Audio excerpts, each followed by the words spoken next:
कक्षा 10 सामाजिक विज्ञान बहुविकल्पी प्रश्न। वीडियो को पूरा देखना, आज आपको पूरा बहुविकल्पी पहला चैप्टर को आपका मिल जाएगा। सबसे पहला प्रश्न है कि फ्रांस की क्रांति कब हुई थी, तो इसका जवाब क्या है, फ्रांस की क्रांति 1789 ईस्वी में हुई थी। दूसरा प्रश्न है 1789 ईस्वी में फ्रांस में किस प्रकार का शासन था, तो 1789 ईस्वी में फ्रांस में राजतंत्र था। 1789 ईस्वी में राष्ट्रवाद की प्रथम अभिव्यक्ति का परिणाम क्या हुआ था, तो इस अभिव्यक्ति का परिणाम क्या हुआ था, फ्रांस में क्रांति हुई। चौथा प्रश्न है नेपोलियन का संबंध किस देश से था, तो इस प्रश्न का जवाब है फ्रांस। नेपोलियन फ्रांस से संबंधित था।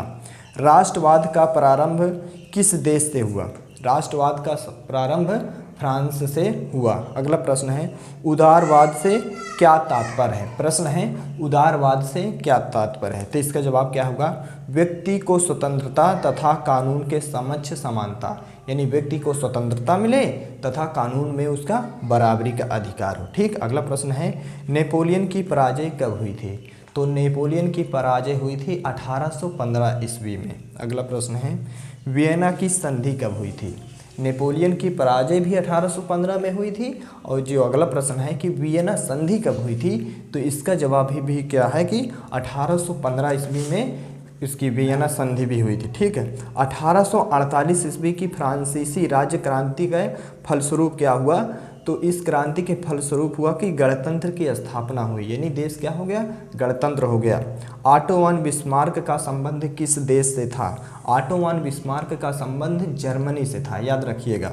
अगला प्रश्न है बिस्मार्क ने किस नीति के द्वारा जर्मनी के एकीकरण की सफलता दिलाई, यानी जर्मनी में एकीकरण पूर्ण कैसे कराया, लौह और रक्त की नीति से, लौह एवं रक्त की नीति से। अगला प्रश्न है निम्नलिखित में से किस युद्ध में जर्मनी के एकीकरण का स्वप्न पूर्ण हो गया, तो फ्रांस तथा प्रसा का जब युद्ध हुआ तो उसका एकीकरण का सपना पूर्ण हुआ।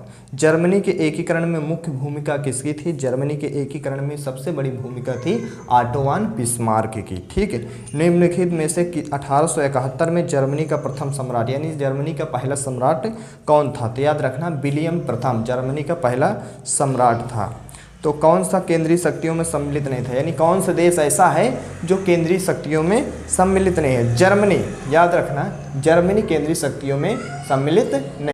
अगला प्रश्न है ज्यूसेपे मैत्सनी का संबंध किससे था, तो ज्यूसेपे मैत्सनी का संबंध इटली से था। ठीक। अगला लास्ट प्रश्न है निम्नलिखित में से किसने एक गुप्त संगठन यानी यंग इटली का आविष्कार किया, तो ज्यूसेपे मैत्सनी। चैनल को सब्सक्राइब कर दीजिए।